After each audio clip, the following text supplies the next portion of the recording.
시간입니다. 옆사람과 인사 나누도록 하겠습니다. 주님의 이름으로 사랑합니다.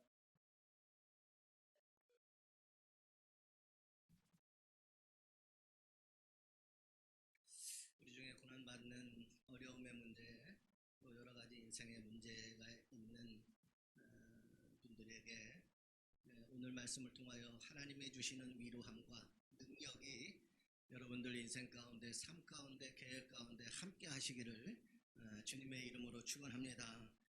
오늘 말씀의 주제가 고난은 신앙의 사람을 꺾지 못합니다 라는 거예요. 믿으십니까? 이게 사실이라는 거예요. 복음의 사실. 어떠한 고난이 와도 신앙의 사람은 꺾지 못한다라는 거예요. 성경의 말씀이죠. 그리스도인들의 고난은 고난으로만 끝나는 것이 아니라 그 고난이 유익이 되고 은혜가 되고 능력이 되고 복이 되어질 줄 믿습니다. 본문 시편 119편에 나오는 한 구절입니다. 시편 119편은 성경에서 가장 긴 장입니다. 그리고 시편에서도 197절이나 되는 가장 긴 시에 해당되는 것이 시편 119편인 것입니다. 본 시는요, 시편 중에서도 문체가 찬란하고 빛나는 명구들이 많다 해서 시문학의 백미라고 읽혀지는 시편입니다. 그리고 오늘 읽은 이 두 절의 말씀은 시편 119편 중에 가장 핵심을 이루고 있는 말씀입니다. 우리들이 살아가다 보면 숱한 고난을 당할 때가 있습니다. 그런 고난을 당하고 경험하다 보면 그 고난을 통하여서 깊은 하나님의 뜻을 발견합니다. 이거는 믿는 자들에게 오는 하나님의 은혜이죠. 본문은 바로 그 점을 분명하게 우리들에게 강조하고 있습니다. 그래서 말씀하시기를 고난당한 것이 내게 유익이라 이로 말미암아 내가 주의 율례들을 배우게 되었나이다. 주의 입의 법이 내게는 천천 금은보다 좋습니다 라고 고백을 합니다. 이 말씀은 세상에서 우리들이 고난을 당하며 살아가게 되는데 그 당시에는 참 어렵고 힘들지만 그 고난 가운데 있을 때에는 정말 빨리 이것을 피하고 싶고 어렵고 힘들지만 그 고난을 잘 견뎌내고 지나고 보면 그 고난이라고 하는 과정을 통하여서 하나님의 위대한 섭리를 발견하게 되고 알게 되고 깨닫게 되어진다라고 하는 사실이에요. 고난의 순간은 힘겹지만 그 고난을 이겨낸 다음에는 그것이 내 삶의 내 인생의 유익이 되어지고 그 고난을 통하여서 역사하시는 하나님을 만났던 은혜의 시간이 되어진다라고 하는 사실입니다. 그리고 우리 신앙인들은 고난을 해석하는 기준을 새롭게 할 수 있다는 거예요. 세상에 많은 사람들은 고난이 오면 힘겨워요. 눈물이 나요. 답답해요. 그래서 둘은 없습니다. 될 대로 되라. 어떤 때는 모든 것을 다 포기하고 싶어요. 그냥 모든 것이 세상의 만사가 다 귀찮아져요. 그래서 고난이라고 하는 것은 아픔이고 힘듦이고 어려움이에요. 피할 수 있으면 피하고 싶어요. 세상의 사람들은 고난은 고난일 뿐이에요. 그런데 믿음의 사람들, 신앙인들에게는 고난을 해석하는 그 기준이 오늘 말씀으로 통하여 새롭게 되어지기를 주님의 이름으로 소망합니다. 고난이 고난이 아니라 고난이 유익이 되고 고난이 은혜가 되고 고난이 능력이 되어지고 고난이 나아가서 하나님이 우리에게 주시는 복이 되어지는 고난으로 바꾸어질 수 있는 삶을 살기를 주님의 이름으로 소망합니다. 그러니까 믿는 자들의 고난은 인생에서 또 다른 하나님이 우리에게 주시는 교훈이 담겨져 있고 하나님이 우리 인생에 주시는 깨달음이 갖고 있다라고 하는 것을 우리는 깨달아야 될 줄 믿습니다. 어느 한 성도가 이런 고백을 해요. 하나님을 만나기 전에는 몰랐던 것이 하나 있었습니다. 고난의 의미입니다. 하나님을 만나기 전에는 몰랐던 것이 한 가지가 있는데 고난의 의미였다는 거예요. 하나님을 만나기 전에는요, 고난이 도대체 뭔 것인지를 이해를 못했는데 하나님을 만나고 난 다음에 고난이 무엇인지를 알게 됐다는 거예요. 고난의 의미가 무엇인지. 지금까지 나는 고난을 고난으로만 생각했는데 하나님을 만나고 나니 이 고난이 고난이 아니었구나. 고난의 의미를 알게 됐다는 거예요. 하나님을 만나면 모든 것이 다 해결되는 도깨비 방망이나 누르기만 하면 원하는 것이 나오는 자동 판매기가 생기는 줄 알았습니다. 이 한 성도의 고백이에요. 하나님을 만나고 나면 그런 줄 알았어요. 기도하면 다 되어지고 원하는 것이 있으면 내가 누르기만 하면 다 주는. 그런데 깨달아지는 거예요. 하나님을 만나고 나니 내 마음대로 되는 것이 하나도 없다는 것. 하나님을 만나고 나니 나 자신을 포기하는 훈련의 과정이 펼쳐지기 시작했다는 거예요. 우리가 하나님을 만날 때 먼저 하나님이 주시는 복을 받기를 원한단 말이에요. 무엇인지 원하는 대로 다 되기를 바라요. 그런데 하나님을 만나고 나니까 오히려 내 마음대로 내 뜻대로 되는 것이 없다라는 거예요. 내 뜻대로. 나 자신을 포기하는 훈련의 과정이 펼쳐지기 시작하면서 내 뜻이 아니라 오히려 하나님의 뜻이 내 삶을 통하여 이루어져 간다라고 하는 것을 깨닫기 시작했다라고 하는 사실입니다. 처음에는요, 속은 것 같아서 울기도 하고 답답하기도 했지만 중요한 사실을 알게 됐다는 거예요. 성경 속의 위대한 신앙인들, 위대한 인물들, 하나님이 쓰신 사람들, 결국에 넘어진 것 같지만 다시 일어나는 사람들, 그의 역사 가운데에 정말 하늘의 능력으로 살았던 그 위대한 신앙의 위인들은요, 모두가 하나님을 만나고 난 다음에 특징이 있는데 뭐냐? 고난의 학교를 거쳤다라고 하는 사실이에요.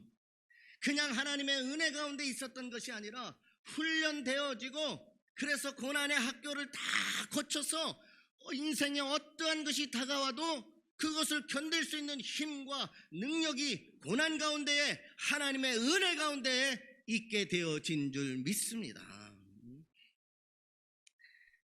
고난의 과정을 통하여 결국에는 그의 인생이 위대하게 되었다라는 것을 깨달았다라는 사실이죠. 여러분, 그렇다면 세상에는 어떠한 고난이 있을까? 저는 세 가지를 이야기하고 싶습니다. 첫 번째, 타인 때문에 주어지는 고난이 있습니다. 많은 사람들이 일반적으로 겪고 있는 그 고난에 대한 이야기를 하고 싶어요. 나의 문제도 있겠지만 먼저는 타인으로 인하여서 내가 고난을 받게 되어지는 삶이 얼마나 많은지 모릅니다. 나는 잘 살려고 하는데 자꾸 나를 힘들게 만들어요. 나는 열심히 했는데 자꾸 나를 넘어뜨리려고 해요. 나는 이게 최선인데 자꾸 나를 비난해요. 내 삶을 그렇게 보게 한다라는 거죠. 이것은 요셉의 경우입니다. 성경에 보면 요셉은 타인 때문에 무서운 고난을 받게 되어지는 대표적인 인물입니다. 요셉이 잘못을 했습니까? 요셉이 그렇게 인생 엉망으로 살았습니까? 요셉 하나님 잘 믿었어요. 부모님 잘 공경했어요. 하나님의 사람이었어요. 그런데 타인 때문에 무서운 고난을 받는 게 이 요셉이라고 하는 인물이에요. 그러니까 성경의 인물들도 우리와 세상 살아가는데 똑같은 그 고난 가운데 있었다는 거예요. 중요한 것은 이 요셉의 고난을 통하여서 하나님께서 그 고난 가운데 어떻게 행하셨는지가 중요하다는 거예요. 우리가 때로 인생을 살면서 타인에 의해서 고통받고 고난받을 때에 그때 우리도 요셉과 같은 믿음과 신앙으로 이 고난을 승리로 이끄시기를 주님의 이름으로 소망합니다. 요셉의 고난은 자신과는 무관했어요. 주변 환경 때문에, 그리고 타인들 때문에 고난을 당했습니다. 요셉이 형들을 팔아먹었어요. 그래서 꿈에도 생각하지 못한 종살이를 시작하게 되어집니다. 이것은 요셉 자신으로서는 상상도 못한 일입니다. 나에게 이러한 일이 있을까? 그리고 한 여인으로부터 유혹을 받아서 감옥에 갔는데 그것조차도 상상하지 못한 일입니다. 살다 보면 우리가 이러한 고난을 겪을 때가 있어요. 바라기는 타인에게 고난 주는 인생이 되지 않기를 주님의 이름으로 소망합니다. 오늘 요셉이 관건이지만 우리 그리스도인들은 요셉의 형이 돼서도 안 된다라고 하는 사실이에요. 그러나 우리에게 어쨌든 타인에 의해서 우리에게 고난이 당해졌을 때 요셉이 어떻게 그것을 극복했는지 우리의 관건은 그것입니다. 성경에서는 표현하지 않습니다. 그때 요셉은 이렇게 고난당할 때에 아마 피눈물을 흘렸을 것이에요. 그렇지 않습니까? 하늘이 무너지는 것과 같은 아픔을 겪었을 것입니다. 그런데 그 결과는 결코 무익하지 않았다라는 거예요. 그 결과는. 그 고난 가운데 있을 때에는 피눈물이 났어요. 모든 것이 다 끝났다라고 하는 아픔이 가운데 있게 됐어요, 여러분. 우리가 어떤 때 있잖아요. 그러한 일들이 있을 때가 있잖아요. 그러나 요셉이라고 하는 사람에게서는 그 고난을 통하여서 결코 그 고난은 결과는 무익하지 않았다라는 거예요. 고난을 통해서 하나님을 다시 만나게 되고 하나님의 엄청난 은혜를 잊게 되어지는 계기가 됐다라는 겁니다. 종으로 팔려간 것이 하나님의 은혜를 받는 계기가, 모든 것이 형통케 되어지는 축복을 받게 되어지고 감옥에 가게 되어지지만 그것이 또한 하나님의 은혜를 입어 애굽의 총리가 되어지겠다라는 거예요. 타인으로부터 주어진 고난도 결국은 하나님은 합력하여 선을 이루시는 하나님이시라고 하는 사실을 믿음으로 받아들이기를 주님의 이름으로 소망합니다. 내가 지금 누군가에게 아픔을 겪고 있다면, 내가 믿음의 사람이라면 하나님, 저 요셉과 같이 그렇게 억울한 일이 있었는데도 불구하고 하나님은 요셉을 지키셨습니다. 오늘 나를 지켜주실 줄 믿습니다. 나에게도 요셉과 같은 믿음이 있게 하여 주시옵소서. 고난을 고난으로만 바라보지 않게 하여 주시고 하나님의 은혜의 섭리로 바라보게 하여 주시옵소서. 그러므로 힘들고 어려움으로 고난을 만나지 마시고 믿음의 눈으로 고난을 만나시기를 부탁드립니다. 믿음의 눈으로 고난을 만나라. 그러면 하나님께서 믿음의 눈으로 바라봤을 때 하나님께서 고난을 통해 여러분들을 요셉과 같이 위대하게 세워주실 줄 믿습니다. 창세기 50장 20절, 그래서 이런 말씀을 기록하고 있어요. 당신들은 나를 헤아려 하였으나 하나님은 그것을 선으로 바꾸사. 우리 하나님이 얼마나 멋진 하나님이십니까? 우리가 믿음만 저버리지 않는다면, 믿음의 반석 위에 굳건히 세워진다면, 어떤 타인에 의해서 불가항력적으로 고난을 받는다 할지라도 요셉의 고백은 당신들은 나를 헤아려 했으나, 나에게 고난을 준 사람 헤아려 했으나 하나님은 그것을 선으로 바꾸셨다. 선으로 바꾸사 오늘과 같이 많은 백성의 생명을 구원하게 하시려 하셨나니 말씀하고 있습니다. 우리가 여러분 세상 살면서 얼마나 이런 경우가 많습니까? 직장 생활도 그럴 것이고 인간관계도 그럴 때가 얼마나 많은지 몰라요. 그리고 인간관계뿐입니까? 수없이 많은 일들이 그렇던데 타인에 의해서 언젠가 내가 고통받을 때가 또 올 수도 있다라고 하는 사실이죠.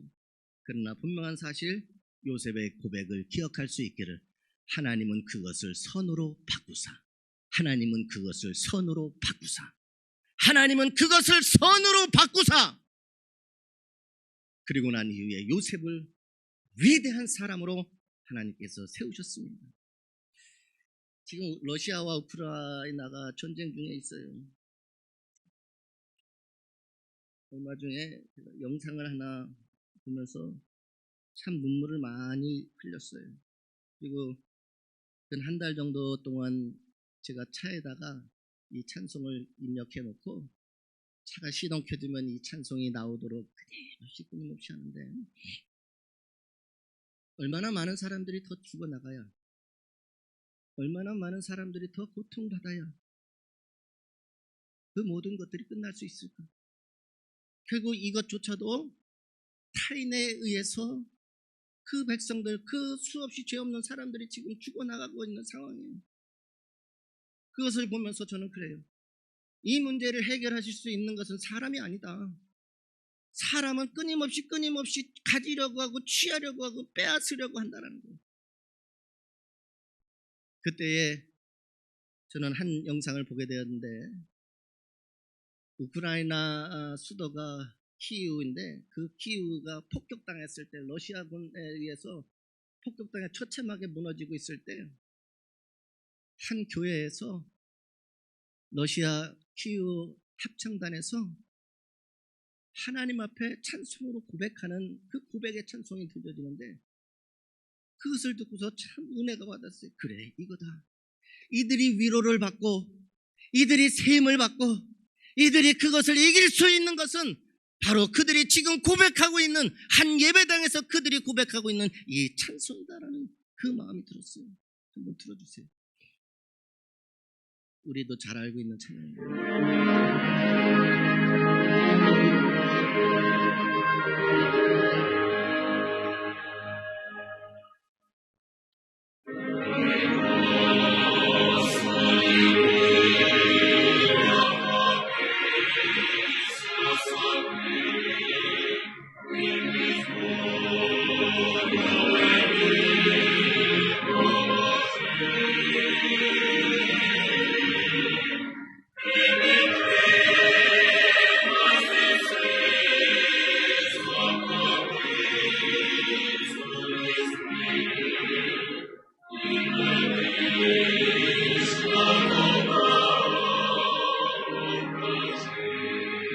제가 가사를 읽어드릴게요.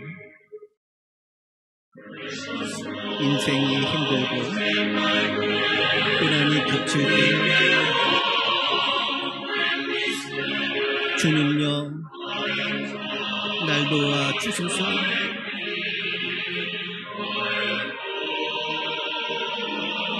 외치는 이 소리 귀에 기울이시사 손잡고 날 인도하소서.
우리 믿음의 사람들은요, 우리가 인생의 고난에 있을 때에 주님이 우리의 손을 붙잡고 가셔야 될 줄 믿습니다.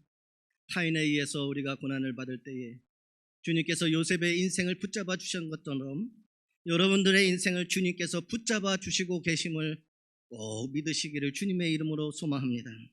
두 번째 고난에는 우리가 스스로 선택하는 고난이 있어요. 타인에 의해서지만 내가 고난의 자리로 나아가는 인생도 있다는 거예요. 이 경우는 사도 바울의 경우입니다. 사도 바울은 스스로 고난의 길을 택했습니다. 사도 바울이 전도자의 길을 선택하면서 극심한 가난, 극심한 고난, 극심한 핍박과 순환을 당했습니다. 그는 말하기를 이런 고백을 합니다. 내가 고난을 육체에 채우노라 라는 고백까지 합니다. 그리고 그는 마침내 순교로 죽음을 맞이하게 됩니다. 그리스인은 고난을 스스로 택할 자유가 있습니다. 하나님의 영광을 위하여 세상의 모든 것들을 다 내려놓고 고난의 자리로 나아가는 그러한 인생도 있다라고 하는 사실이에요. 이 세상에 사는 동안 영광스러운 고난이 있다라고 하는 사실입니다. 고난이 영광스럽다? 그렇습니다. 영광스러운 고난이 있습니다. 우리 하디 선교사가, 우리 교회를 세우신 하디 선교사가 그와 같은 인생을 살았고, 김영학 목사님이 시베리아서에서 순교하기까지 그와 같은 삶을 살았고, 성정근 목사님이 공산당에 잡혀가서 순교하기까지 그렇게 살았고, 조하벽 지사가 그렇게 살았고, 수없이 많은 사람들이 고난을 향하여 고난을 스스로 선택하여 살았습니다. 왜 그렇습니까? 복음을 위하여 스스로 택한 고난이라고 하는 거예요.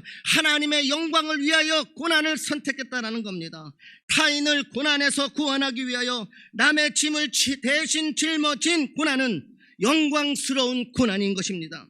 자기를 희생하여 이웃을 섬기는 삶을 살아갈 때에 자기의 삶의 의미와 가치를 느끼게 될 것이고, 삶의 참된 행복과 기쁨을 느끼게 되어질 것입니다. 우리 그리스도인들의 고난은 오늘 두 번째와 같은 스스로 선택하는 고난의 인생으로 살아갈 수 있기를 주님의 이름으로 소망합니다.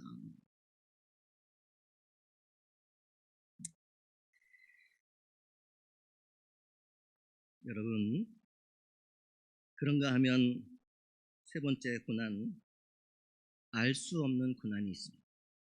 알 수 없어요. 도대체 왜 나에게? 왜 우리 집에? 왜 내 인생에? 도대체 이유를 찾을 길이 없는 고난이 있어요. 누군가 나에게 아픔을 주는 것, 내 스스로 고난의 자리에 들어가는 것 알 수 있습니다. 근데 이유조차 알 수도 없는 고난이 있다는 거예요, 세상 살면서. 욥의 경우입니다.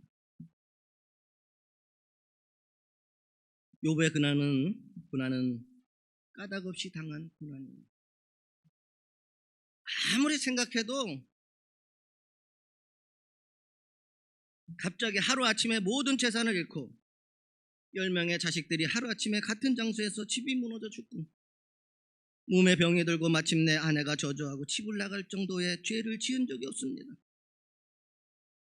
그런데도 친구들이 와서 죄를 회개하라고 말을 합니다. 네가 죄를 짓지 않았으면 이런 재앙이 너에게 오겠느냐라고 하며 친구들은 오히려 윽박지릅니다. 욥기서를 잘 보면은요, 이해할 수 없는 이 고난을 이야기하기 전에 욥이 어떤 사람이었냐면, 성경에 세 번을 강조하는데 우스 땅에 있는 욥이라 불리는 사람이 있었는데, 그 사람은 온전하고 정직하여 하나님을 경외하여 하며 악에서 떠난 자다라고 성경에 표현하고 있어요. 이러한 자에게 어떻게 이러한 고난이 올 수 있겠습니까?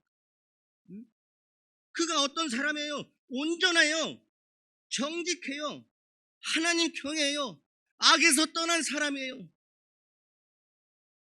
그런 이 사람에게 고난이 다가왔다라는 사실입니다.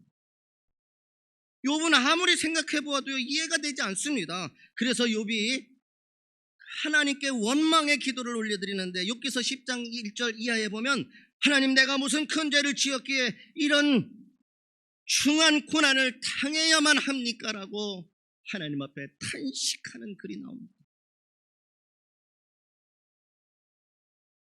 욥이 고통스러웠던 것은요, 그 이유를 모르기 때문에 더욱 고난이 컸던 것이에요. 하나님, 나 열심히 살았습니다. 정직했습니다. 의롭게 살았습니다. 죄에서, 악에서 떠났습니다. 하나님 경외하면서 살았습니다. 그런데 욥이 고난당하게 된 것은 그곳에 하나님의 기쁘신 계획이 있었고 섭리가 있었다라고 하는 사실입니다. 욥은 알 수가 없었습니다. 욥의 친구도 알 수가 없었습니다. 그러나 믿음의 사람들, 믿는 자들에게는 항상 고난 가운데, 그 고난 가운데 계획하신 위대하신 하나님의 섭리가 있다라고 하는 것을 우리는 믿어야 된다라고 하는 것이에요.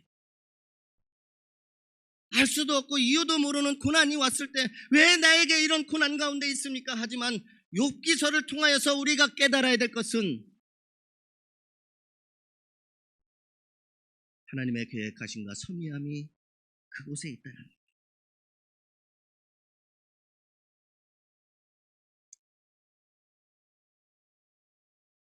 때로 이 세상에는 알 수 없고 까닭 물을 고난들이 참 많이 있습니다.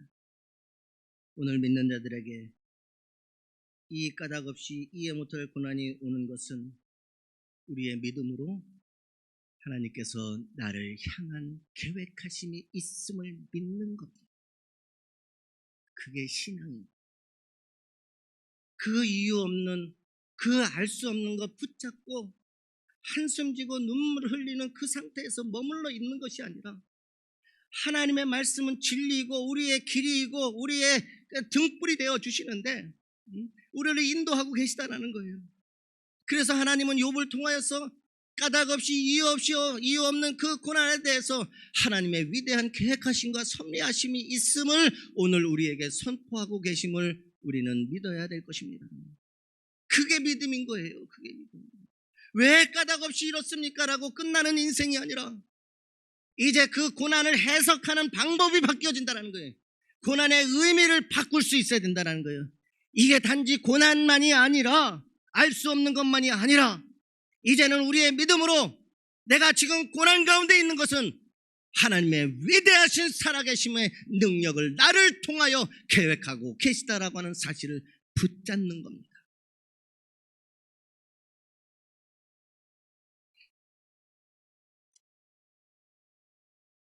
알 수 없는 고난도 하나님께서 계획하신 것으로 믿으면 다시 일어납니다.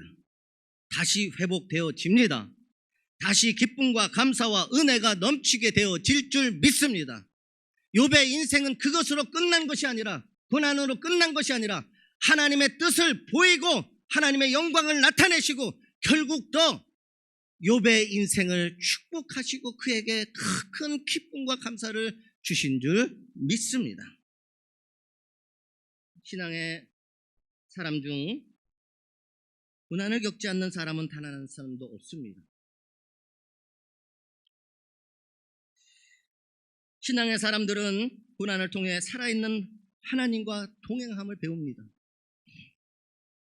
고난을 거쳐 하나님의 손에 딱 맞는 하나님의 도구로 변화되어집니다. 하나님은 고난 속에서 오직 하나님만을 바라보게 합니다. 하나님은 신앙의 사람을 사용해 고난과 역경을 이겨내는 기가 막힌 역전 드라마를 이 세상에 보여주시고 우리의 삶에 보여주신 줄 믿습니다. 고난은 신앙의 사람을 꺾지 못합니다. 오히려 고난 때문에 이들은 하나님에게 소망을 둡니다. 고난 덕에 이들은 하나님을 향해 움직이고 자기가 아닌 하나님의 능력을 의지하기 시작을 합니다. 또 그들은 고난을 통하여서 기적을 경험하고 매 순간 살아있는 하나님의 능력을 체험하며 위기를 극복하면서 지혜를 배우며 하나님이 원하시는 길을 깨닫게 되어지고 알게 되어지고 하나님의 역사가 그를 통하여 나타나게 되어집니다. 결국에는 고난을 준 하나님의 뜻을 발견하게 되어진다라고 하는 사실입니다. 특히 여러분 그리스도인들에게 이 고난이라고 하는 것은 묶인 걸, 인생에 묶여져 있는 것들을 풀어주는 힘을 발휘하는 것이 고난입니다. 고난은 욕심, 돈, 인간관계에 묶여서 자기 자랑에 묶여있는 이들의 속박을 풀어줍니다. 잘못된 삶의 방향을 깨닫게 하고 눈물로 회개토록 이끌어 죽이시기도 합니다. 이와 함께 무엇이 옳은지 그른지를 분별하고 믿음을 선택할 수 있도록 도와줍니다. 고난은 신앙이 사람 중심에서 하나님의 중심으로 진실된 신앙 고백으로 우리의 인생을 끌어내주는 것입니다. 그래서 시편 기자는 오늘 고백합니다. 고난당하는 것이 내게 유익이라. 이로 말미암아 내가 주의 율례들을 배우게 되었나이다. 고난을 통해 우리는 진리의 말씀의 소중함을 알게 됩니다. 또 하나님의 말씀이 단순히 책자에 쓰인 글자가 아니라 살아 생명이 있어 움직이며 역사하시는 말씀이라고 하는 것을 깨닫게 되어집니다. 우리에게 필요한 건 고난이 없는 편안한 삶이나 안정된 삶이 아닙니다. 그러한 삶을 우리가 하나님 앞에 바랄 뿐이지 이 세상 그 누구도 일평생 동안 평안하거나 안정된 삶만을 살아가는 인생은 없다라는 것입니다. 그래서 우리가 하나님 앞에 하나님의 믿음의 사람들은 고난이 없는 편안한 삶, 안정된 삶 그것이 아니라 고난 중에도 우리가 믿음의 사람도 겪을 수밖에 없는 그 고난 중에도 하나님 기뻐하고 감사하는 삶을 살아갈 수 있도록 하나님의 능력으로 살게 하여 주시옵소서.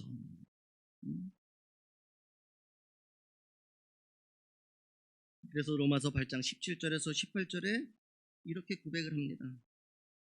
자녀이면 또한 후사 곧 하나님의 후사요 그리스도와 함께한 후사니 우리가 그와 함께 영광을 받기 위하여 고난도 함께 받아야 될 것이니라. 우리가 그와 함께 영광을 받기 위해서는 고난도 함께 받아야 된다는 거예요. 생각하건대 현재의 고난은 지금 내가 당하고 있는 내 삶 속에서 일어나고 있는 고난은 장차 우리에게 나타날 영광과 좋게 비교할 수 없도다. 내가 지금 당하는 이 고난은 지금 현재로서는 힘들고 어렵고 아픈다 할지라도 장차 우리에게 줄 영광에 비하면 아무것도 아니라라고 바울은 로마서를 통하여 고백하고 있다라고 하는 사실입니다. 또 나아가 베드로전서 4장 12절 13절에 보니까 사랑하는 자들아 너희를 시련하려고 오는 불시험을 이상한 일 당하는 것 같이 이상히 여기지 말고 오직 너희가 그리스도의 고난에 참여하는 것으로 즐거워하라. 이상한 것으로 여기지 하지 말고 그리스도의 고난에 참여하는 것으로 즐거워하라는 거예요. 내가 하나님의 고난 가운데 함께 참여하는 것을 기뻐하라. 이는 그의 영광이 나타나실 때에 너희로 즐거워하고 기뻐하게 하려 함이라. 성경은 말씀하고 있습니다. 고난 가운데 하나님을 찬송할 수 있기를 소망합니다. 고난 가운데 하나님을 깊이 경험할 수 있기를 소망합니다. 고난의 과정을 통하여서 변화되고 성장하여 하나님의 능력의 사람으로 우뚝 세워지기를 주님의 이름으로 소망합니다. 오늘 말씀의 주인공이 되시는 인생들을 여러분 모두가 다 살 수 있기를 소망합니다. 분명한 사실 잊지 마시기 바랍니다. 고난은 신앙의 사람을 꺾을 수 없습니다. 그리스도인들의 고난은 고난으로만 끝나는 것이 아니라 고난이 유익이 되게 하시고 고난이 은혜가 되게 하시고 고난이 능력이 되게 하시고 고난이 복이 되게 하여 주실 줄 믿습니다. 오늘 여러분이 이 세상에서 가지는 우리 삶 속에서 타인이든 스스로든 이해할 수 없는 수없이 많은 힘든 과정 속에서 역사하시는 하나님을 만나시기를 주님의 이름으로 소망합니다. 믿음의 사람들을 홀로 두시지 아니하시고 하나님의 선한 계획 속에 있음을 믿고 하나님의 영광을 위하여서 살기를 소망하고 이해할 수는 없지만 그러나 하나님의 뜻을 낯설었을 때 다시 한번 하나님은 그 고난이 축복이 되게 오늘 우리의 삶 가운데 세워주시고 만들어 주실 줄 믿습니다.